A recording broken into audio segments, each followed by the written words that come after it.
But every project that's out there, everything that people do, it started small, right? It has to scale, right? So you have to start somewhere. And then eventually, the more efficient you become at what it is you're doing, you're able to scale it and help it grow, just on who you're trying to impact. Hey there, Vibers. Welcome to the Vibe with Kai podcast, where we keep it real, we keep it relatable, and we keep it a little bit funny as we dive into all things mental health, ADHD, and introversion. My name is Kai. I'm your host, and each week we're going to tackle life struggles with honesty, humor, and a whole lot of heart. So whether you're here for practical advice or a little validation or just a laugh about what life is like as an adult in today's world, listen, you are in the right place. We are not about toxic positivity here. We are all about being genuine to each other and to ourselves. And we're talking about real things. And we want to encourage each other and remind you that you are not alone. With that said, my friends, sit back, relax, and let's vibe through this together and enjoy today's episode of the Vibe with Kai podcast. What up, Vibers? It's your boy, Kai. Welcome to another episode of the Vibe with Kai podcast. In today's episode, we're talking about leadership, impact, and how young people are changing the world, sometimes without even realizing it. And joining me today is someone who knows this better than anybody else, Chris Thompson. And you're vice president, right? Am I correct? National Vice President for JCI USA. Yeah, National Vice President, JCI USA. And Chris helps lead an incredible program called the 10 Outstanding Young Americans, also known as TOYA. And this is an award that honors young people who are out to make a real change in the world. So if you've ever doubted your impact, this episode is for you. I want to welcome our guest today, Chris Thompson, to the show. What's up, Chris? Welcome, man. Good, Kai. How are you?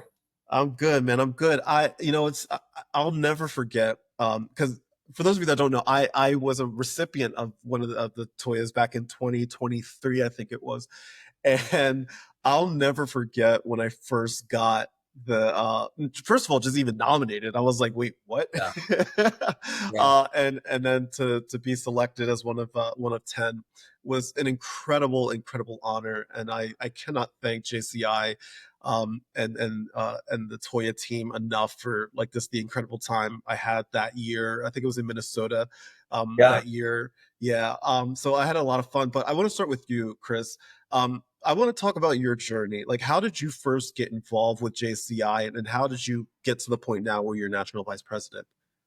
So my story started back in 2018. Yeah. So JCI is a worldwide international organization. Of course, JCI USA is the team that I'm a part of. And then there's tons of organizations at the local level in cities across the nation. So I was a part of the Virginia Beach JCs. I joined them in 2018. I really my career, the real reason why I joined was my career took me into it. I needed to expand my network. And, networking is huge in sales. So I work in the automotive industry. I do consulting for dealerships. I have 16 dealerships that I do it for specifically. Oh, very nice. Yeah. And back then I was in car sales. So I was only 2 years in and I needed to expand my network. I was a prior military, so I got out and didn't know a lot of people. So thank you for your service, by the way. Oh, thank you. Thank you. Yeah, I was 8 years in the Navy. And, one of the things they don't teach you in the Navy is networking. Sure. So fortunately, I got out and, I was just looking to, get to know more people. The Virginia Beach JCs, I'm from Virginia Beach, Virginia. And so the Virginia Beach JCs had a long time project. They did it for, at the time, 58 years. And so 56 years at that time, but it's going on 63 now. And I got involved and, I just wanted to get to know more people. They really quickly brought me into the fold and, we started, hitting the ground and it instantly started to help me just because I got to know more people and, I had that circle of influence and they started to tell more people. And then slowly and surely you start to lean in more and more. I was on the board, then I became chapter president for 2 years, state president, and then now I'm national vice president for JCI USA. That's amazing. It's really cool. It's funny because when I was first introduced to it, I was shout out to Carol Pickleman who introduced me. She's based out of Michigan, and I had no idea what JCI was, and the first contact I ever had with JCI was JCI Michigan had me come up and speak during one of their meetings about mental health, and so I was one of the, I think I was the keynote speaker for that get together that they had, and I got to tell my story and stuff like that, and it was so interesting because I got to learn about JCI and how you were just fostering amazing leaders Yeah. within this organization. And I'm like, I wish I would have known about this like when I was younger, because I'm like, I would have hopped in on this, a long time ago. I had no idea. So if you don't mind, can you just take a second? Can you explain to the people watching and listening right now what exactly is JCI, and how would you describe its mission in today's world? Yeah. So JCI is a worldwide leadership development organization. Our mission is to provide leadership development opportunities that empower young people to create positive change. So all that means is that, you just have a bunch of people, doing things in their local communities, trying to make an impact. And while they're doing it, trying to better themselves, personally and Right. professionally. Right, right. And as national vice president, like, what does that mean for you on a day-to-day basis? Like, what is your title and Yeah. hold So, every so, day? so I actually, it's twofold. Yeah. The first part of it, of course, and I would say almost the most important part is, I manage the 8 states fall under Mhm. me. And it's funny you mentioned Michigan. Michigan is one of them as Yeah. well. Yeah. So I'll be going up to Michigan this weekend, Yeah. to attend one of their functions that they have on their growth academy, Nice. which, At least it'll be warm. It'll be warmer there. When I first went up there, they invited me out. It was January, I think it was, and it was so cold. And I yeah, told them, I was like, "Listen, I'll happily come back to Michigan, but it needs to be in the summer or yeah, the spring. for, It for cannot sure. be in the Yeah. dead of winter. It's so I cold." went to I went to Michigan back in February of last year. I Yeah. attended their year-end conference. It was like when Uh-huh. their outgoing president is getting going Yeah. out, and then the new one gets Mhm. sworn in. And yeah, I instantly got introduced to that Michigan cold because Yes. it Yes. started snowing later on that night. Oh God. So um but Michigan was, Michigan's one of my 8 states. So I Yeah. oversee those programs and help those members of those states try to, I've always believed in servant leadership. So it's just trying to remove those obstacles that help them thrive. Yeah. So if there's any issues they have with membership, or they're having, issues with certain bylaws or things going on with their local organizations or their state, I try to assist there. The Right. second Right. part of my job is, I oversee the advancement area of focus, which encompasses 4 programs: sponsorships, so trying to generate money for the organization. Um, I also see the tech advisory group, so all the new technology. We've rolled out new websites. We have a learning management system for members to use that helps them, not only lean into their roles currently, but also acquire new information and skills that'll help them throughout their JC career. Yeah. And then, as well as the TOYA program, so 10 Outstanding Young Americans, I oversee that program. And then I also oversee CYE, which is Creative Young Entrepreneurs. It's a program that's being run by JCI. It's an initiative that they do every year. And it helps, it's a pitch competition that helps foster innovation from entrepreneurs that are looking to start something up, but just need a little assistance and resources. That's amazing. So you're just a little busy, just a little. Have your hands Just full, just a a, little bit, just a little bit, just a yeah. tad. So you've been involved for so long, and you wear so many hats within the organization. What would you say is the most rewarding part of this journey for you? So it's funny. So I would say that initially it was the networking aspect of it, right? So when I Sure. came into it, I got to know so many people, and Mhm. just the connections I've made and the relationships I was able to foster over that time were just amazing. Mhm. And then the part that would kept me in and really, locked me into the JCs and becoming a part of JCI was the community aspect. It's the Mhm. heart, the heartstrings, right? You're pulling at those heartstrings and you're getting more involved. Yes, you And are. it's one thing when it's helping your pocket, right? So like helping those connections, and like, it did help. It helped me put more money into my pocket and feed my family and do what I needed to do, Yeah. because I was able to grow my business. But Yeah. that second part where I was able to give back and able to bring my kids into it and help them, and they were a part of giving back. I think that was what hooked me in and locked me in for the long term. Right. And one of the things that you had mentioned are, that you're ahead of is the TOYA, the TOYA Awards, the 10 Outstanding Young Americans. I actually have mine. I keep it right Oh here yeah. on my desk. I do. I keep it right here. Oh, that's awesome. And That's, really funny story about this. So I didn't know when I came to Minnesota that year. I didn't know that we were getting trophies and like stuff. Like I had no idea, right? So like I knew I was only going to be there for like a night or two or something like that, right? And yeah. so I had just packed like an overnight bag, like because I wasn't planning on like staying long. So I got this, which is it's weighty. It has some Yeah. weight to it, right? So I got this, and I like it comes in this beautiful box, right? And I couldn't fit the box in my bag, so I just took it out of the box and I just wrapped it in like underwear and clothes and shirts in my suitcase, right? So, And so like I go to the airport, and so it's going through the security thing, and I see the looks on TSA's faces as they see like these two hands and this like big base thing, and yeah. I could see that be like, what the heck? So of course it got like flagged. I got flagged. Yeah. so and so they open up the thing and they just hold it up, and I'm like, I got an award.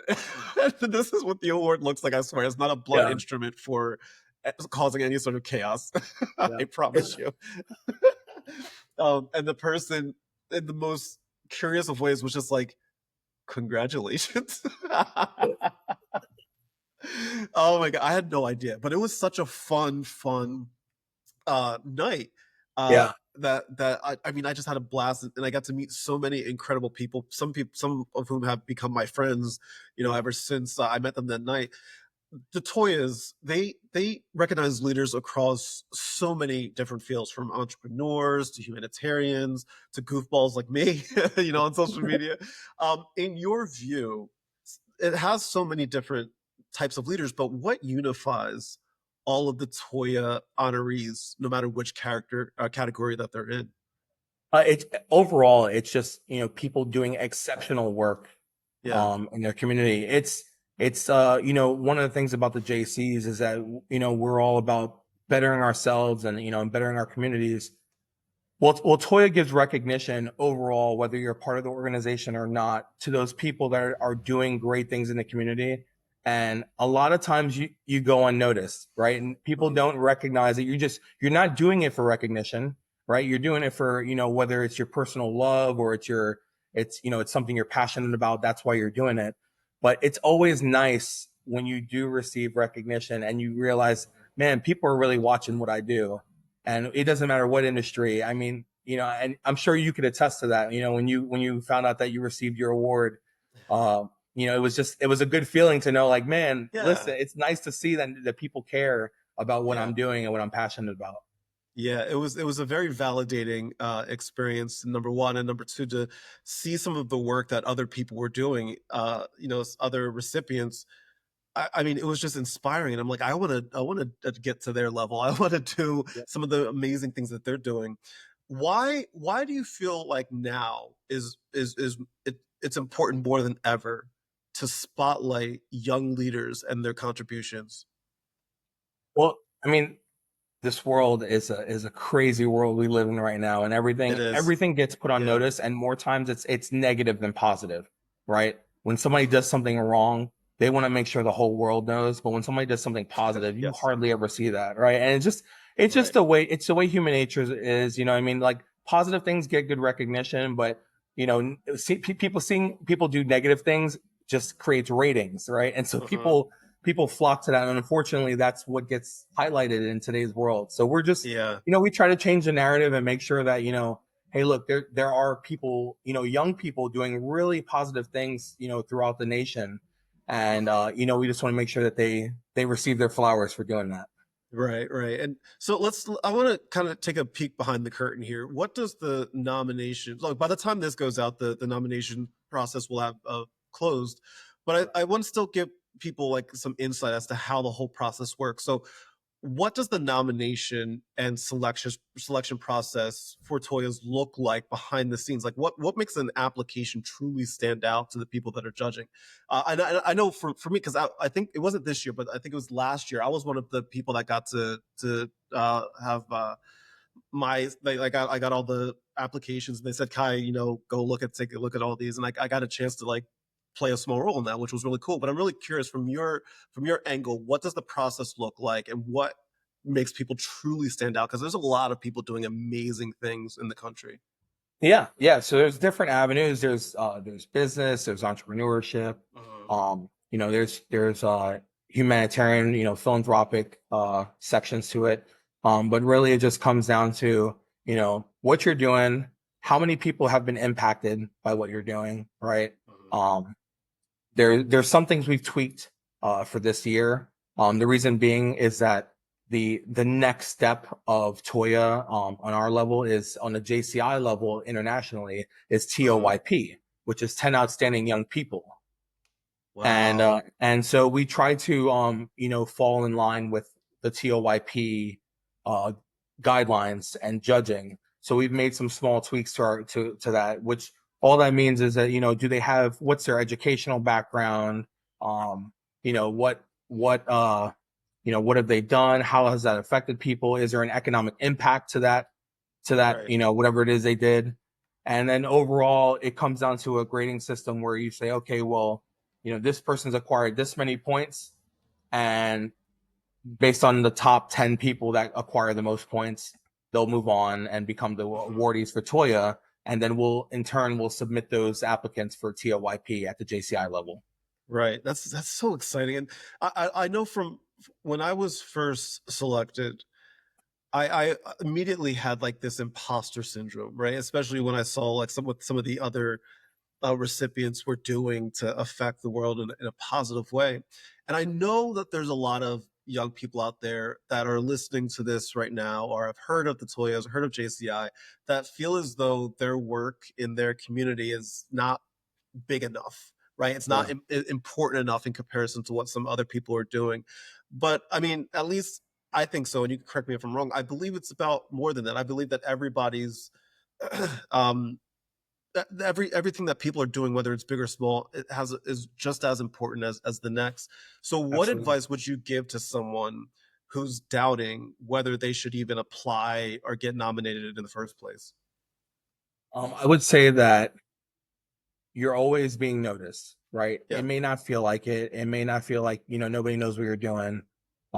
But every project that's out there, everything that people do, it started small, right? It has to scale, right? So you have to start somewhere. And then eventually, the more efficient you become at what it is you're doing, you're able to scale it and help it grow, just on who you're trying to impact. So, so I would say that, whether how small or how big it is, know that people are watching, and that organizations like JCI and JCI USA are here to help support it. And if there's anything, I would say if you're somebody 18 to 40 who who's Mm-hmm. looking for somebody to help you with what you're doing, our organization is the place to go to. Definitely find your local chapter and see how we can help. Right, right. JCI USA has been around for over 100 years, or over Correct. 100 years, which is a long time. And I feel like with that kind of legacy, there's been change, right? It's had to like shift because the world has shifted, and JCI has Yeah. had to shift with that, and it continues to be like that. So as a person that's a part of that's high up on the board here, in regards to keeping JCI moving forward, how does JCI continue to shift with the times? Like, is it hard, given how fast things are changing, or like how do you go about those conversations? It's a good question. So every year, every 5 years, we go under a strategic planning committee, right? Mhm. So this is a group of members from throughout the country who volunteer to help shift the vision of how our organization is going to operate and where we're moving to for the next however many years. We actually just had our strategic planning committee last year. We had our convention in Hawaii. and it was a great time, great place to be. Our Mhm. past president at the time was from Hawaii, so we had a convention Yeah. in Hawaii. And we had we had multiple sessions that were happening up till the convention, and then we actually had a session at the convention, and it just helped kind of brainstorm ideas and things that what do we like, what don't we like. We do a SWOT analysis essentially of like Mhm. what is it that what are the strengths, what are our weaknesses, what are our opportunities, and what are our threats. Mhm. So over the past few years, our membership has diminished. And the reason being was that we felt as an organization that we failed to innovate, right? Mhm. So just like any successful business out there, you look at businesses like Amazon, Google, Mhm. right? I mean, even Apple and Samsung, right? They're always fighting each other, right? So, Sure. so, Sure. so those Mhm. businesses are always trying to look for new ways to innovate and become, Mhm. stay relevant in the market. So there's a lot of organizations like JCI out there, right? Not necessarily specific to leadership development, but there are young professionals organizations, there's volunteer organizations.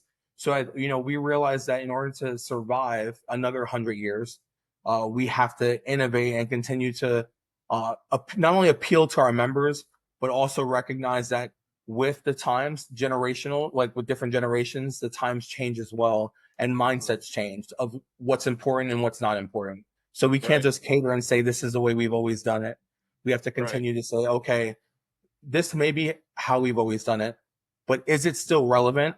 And if not, do we need to change, and how do we do that? So that's what Sure. we do with those strategic planning committees. Sure. And organizations uh, that have been around for so long, especially over 100 years, I'm very curious how the conversation of inclusivity goes, within your group, because obviously, I mean, with the times, like 100 years ago, it was just a different world, and I Yeah. think that JCI has done a great job at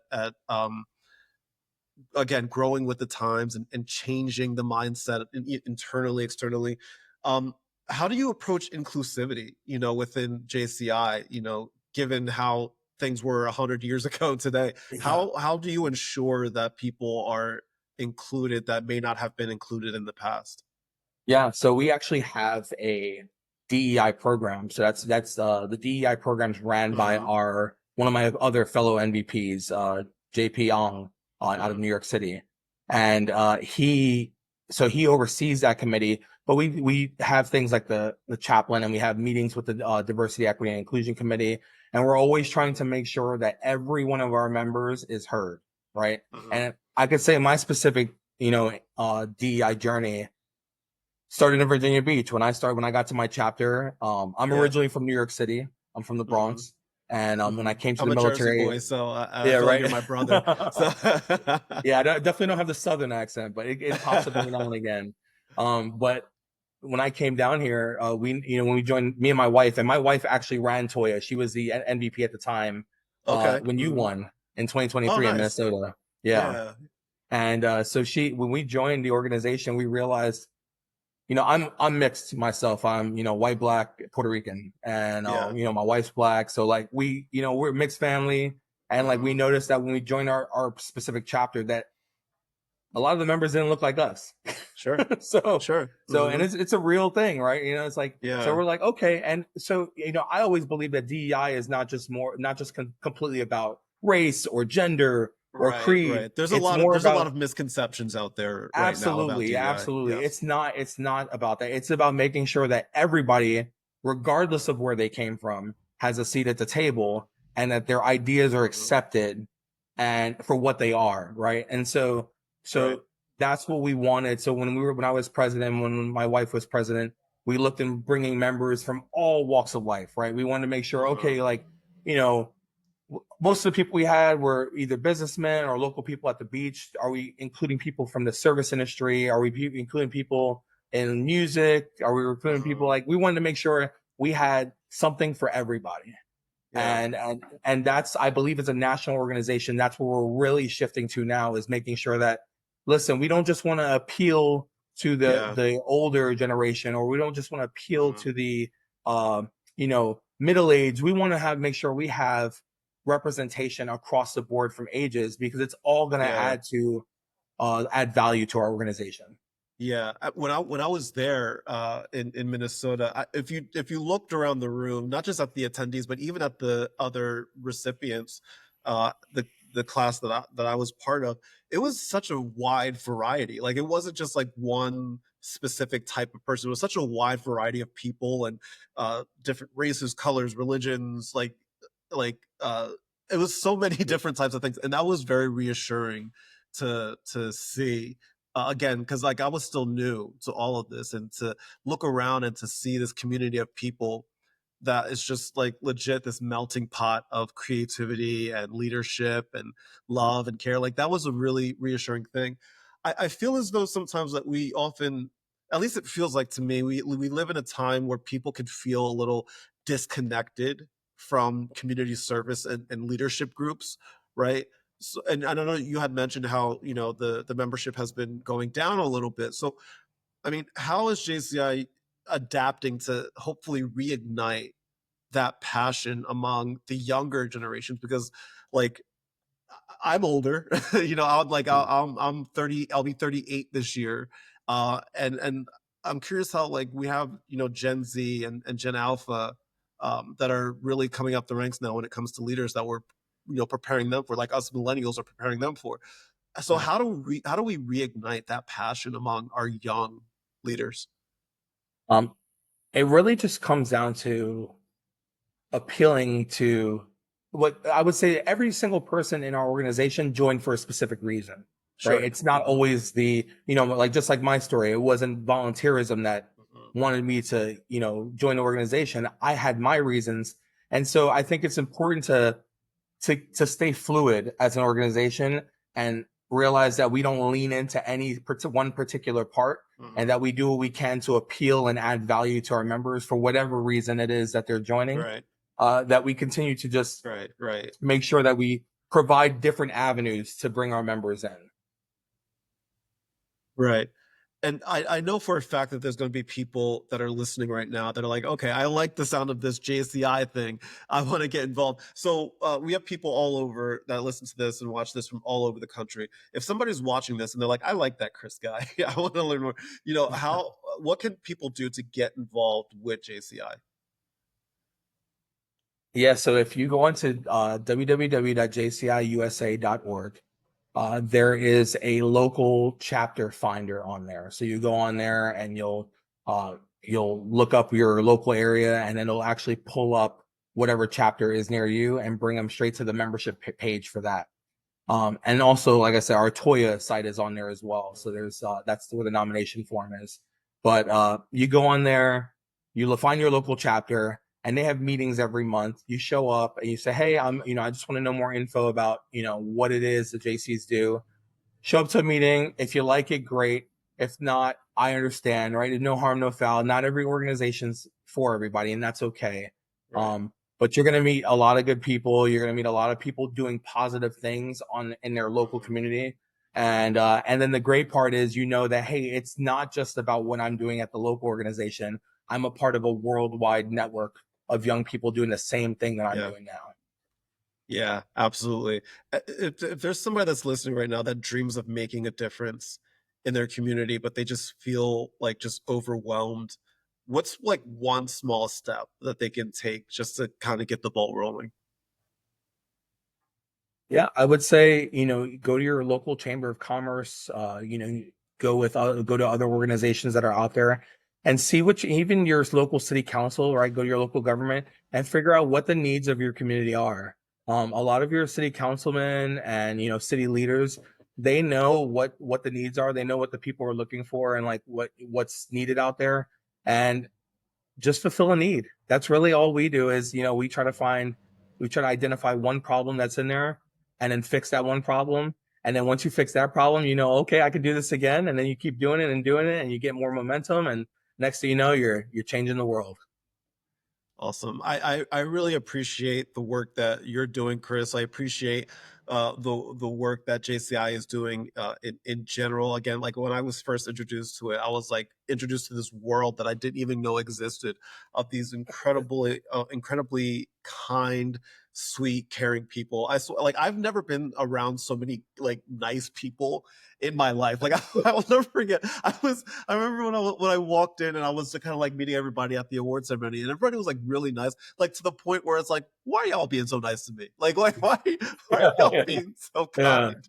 You know, Where's the Kool-Aid at, right? Exactly, right, exactly. And so like it was, but what's really cool though is that it was all very genuine. You know, I didn't feel like anybody was BSing me. I didn't feel like it was fake. It was a genuine love and care from people that I've never even met personally. And like that is what I feel JCI is all about. It's just like this beautiful community of people that just are making a change, big and small. And I think that's important, kind of like what we were talking about earlier. It's really important now more than ever to have these strong, motivated leaders to take us into the next phase of our lives in our world. So, Chris, I appreciate what you and JCI USA are doing. Thank you so much. Thank you. And we continue to appreciate things that you're doing. I mean, it's being on here, having a platform. I mean, it means a lot to be able to come up here and talk with you about this. So I appreciate you for the invite. Yeah, absolutely. And here's the thing. One thing I have one bone to pick with JCI USA. Just one quick one. So I don't know if you remember, but the year that I was there, I'm a big Philadelphia 76ers fan, and the year I was there, one of the other recipients that year was the general manager of the Toronto Raptors. Now, this was a couple years removed from when the Toronto Raptors eliminated the Philadelphia 76ers from playoffs on a last second shot. And how dare you pair me with that man who is actually now my friend, but how dare you pair me with him? Listen, I'm a Knicks fan, so you barking up the wrong tree. That's fair. Oh, you're right. Yeah, I'm not going to get any pity from you. Yeah, no. the enemy of my enemy is my friend. So I'm like, okay, what's going on? What's going on, Raptors? I'm not going to get any pity from you. Listen, my Sixers weren't even in contention this year, so go Warriors. Yeah. Go Warriors this year for me. You can't go wrong with the Warriors. Warriors always a solid pick. You can't go wrong. They're just a good team. Yeah. They are. Shout out to Steph Curry. That's my boy. But anyway, Chris, thank you again. Thank you so much for hanging out with me. To everybody that's listening right now, if you're interested in learning more about JCI USA and the TOYAs, I'm going to include the links to both of those things in the description of this podcast. So all you have to do is click, visit their website, follow them on social media, all of that. That way you can learn more. And I mean, even get involved. You know, there's most likely a chapter in your area that you can get involved in, and you could change the world one step at a time. And I think that's really important. So shout out to JCI USA. Chris, thank you again for hanging out with me today. And that's a wrap on this week's episode of the Vibe with Kai podcast. Thank you so much for tuning in. Thank you so much for watching. Thank you so much for listening. I hope that you found a little bit of comfort in today's episode, and I hope that you're walking away with a little bit of encouragement, and I hope that you laughed a little bit along the way. If you enjoyed this episode, please be sure to like and subscribe and leave a review. Let me know what you thought of the episode. I really want to hear your voice. I want to hear your story. I want to hear all about your journey. Let's keep the conversation going. Make sure you follow me on all of your favorite social media platforms. Follow me on TikTok, Facebook, Instagram, whatever it may be, at The Vibe with Kai for more tips, more laughs, and more real talk. Remember, my friends, you are not alone on this journey. We are in this together. And until next time, stay kind to yourself, embrace the journey, and keep vibing. I'll catch you next time. Much love. Good vibes.